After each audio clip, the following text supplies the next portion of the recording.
है जवाब आपके पास इसका? योगेंद्र जी, कोरोना तो सरकार आते ही आ गया था। कोरोना का जिस तरह से हमने सुप्रबंधन किया, पूरी दुनिया ने हमारी तारीफ की, आदरणीय नरेंद्र मोदी जी ने भी हमारी तारीफ की है। और कोरोना में अशोक गहलोत जी ने कहा था कि मैं किसी व्यक्ति को राजस्थान में भूखा नहीं सोने दूंगा। उन्होंने भूखा नहीं सोने दिया।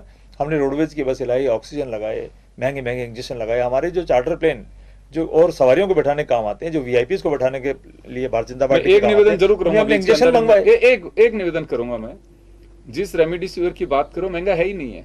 700 750 रुपए का इंजेक्शन है। वो तो हालात ने उसे महंगा कर दिया।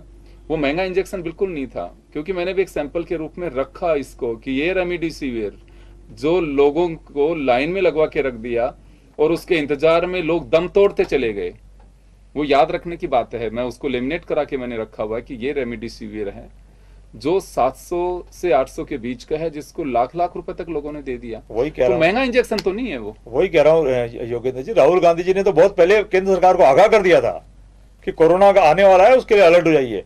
और जो आप कह रहे हैं 700-800 रुपए इंजेक्शन, वो 50,000, 60,000, 70,000, एक एक 1.25 लाख रुपए तक बिकने लग गया था। उसके बावजूद भी अशोक गहलोत जी ने शानदार सुप्रबंधन किया। भारतीय जनता पार्टी ने राजस्थान की सरकार गिराने का असफल प्रयास किया। पूरे राजस्थान ने देखा, पूरी दुनिया ने देखा, उसमें कामयाब नहीं हो पाए और आज तक करने का प्रयास करते हैं, लेकिन वो कामयाब नहीं हो पाएंगे। इनका नाम अशोक गहलोत है। ये जादूगर ऐसे ही नहीं है। इन्होंने राजस्थान के जनता के दिलों में राज किया है और राजस्थान की जनता के दिलों में राज ऐसे ही नहीं किया है। अकाल जब पड़ा था ना, गेहूं की बोरियां भरती थी घरों के अंदर। ये तो केवल राजनीति करना चाहते हैं। 25 के 25 सांसद ये पानी मांगते हैं। एक मंत्री हमारे यहां से आते हैं, पानी तक दे नहीं पाते हैं। ये क्या अनाज की बोरियां भरेंगे? अब केवल 2-3 महीने चुनाव के रह गए, तो इनको नई नई कमेटियां याद आ रही, नए नए नेता याद आ रहे हैं। वसुंधरा जी पूरे 4.25 साल से गायब है राजस्थान से, लेकिन वो राजस्थान की पूर्व मुख्यमंत्री बनी है। राजकुमार जी, तो चुनाव की से जुड़ी कमेटी, तो एक बताइए, चुनाव होने के महीने बर्बादी कोई कैसे मैनिफेस्टो कमेटी बना देगा? तो एक कमेटी इस बात की भी बना देते कि जो महंगाई त्राल शिविर चल रहे हैं उसमें जाओ।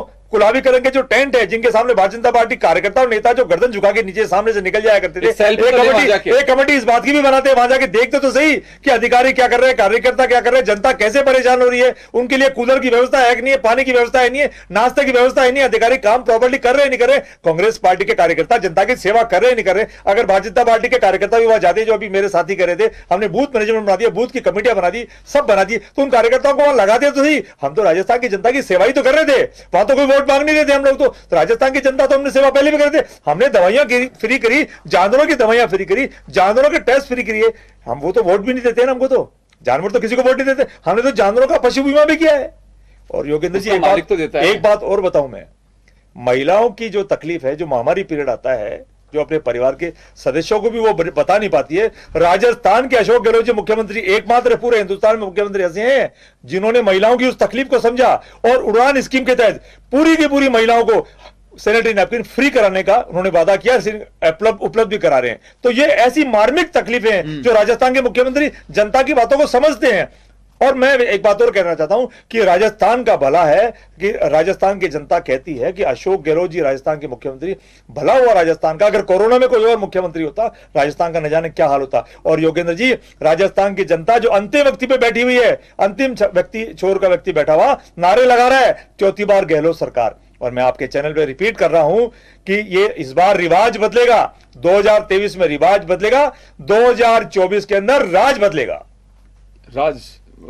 2024 में राज बदलेगा, दिल्ली का राज बदलेगा।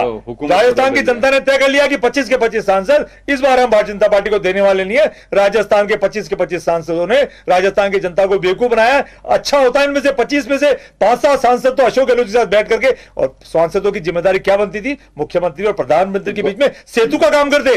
कहीं कोई कंफ्यूजन है, कहीं कोई स्कीम में कोई दिक्कत है, तो बैठ के वो काम करते। वो करने के बजाय इन्होंने तो प्रधानमंत्री जी को गुमराह किया।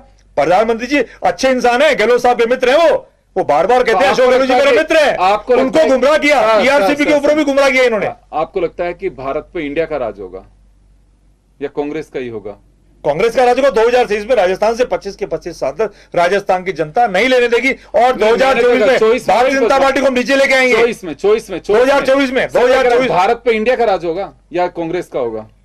देखो, इंडिया तो हमारा जो नया गठबंधन बनाया है उसका नाम है, लेकिन मैं कह रहा हूं कि 2024 में राजस्थान से 25 के 25 सांसद राजस्थान की जनता नहीं लेने देगी। इस बात का मैं आपके चैनल पे ठोक ठोक के वादा कर रहा हूं, क्योंकि राजस्थान की जनता ने देख लिया 25 सांसदों को। कुछ तो दोगे। अब कुछ तो देखते क्या होता है, किस तरह से काम करते हैं। लेकिन मैं कहना चाह रहा हूं कि राजस्थान के 25 विधानसभा राजस्थान के 25 सांसदों ने राजस्थान की जनता के साथ छलावा किया है। अच्छा होता वो मुख्यमंत्री और प्रधानमंत्री जी के बीच में सेतु का काम करते। कोई स्कीम आने में कोई तकलीफ हो रही है, अगर मध्य प्रदेश वहां राजनीति करना चाह रहा है तो आते बैठते बातचीत करते। मैं लौटूंगा सर, लौटूंगा मैं। एक बात मुझे जरूर समझ में आ रही है यहाँ पे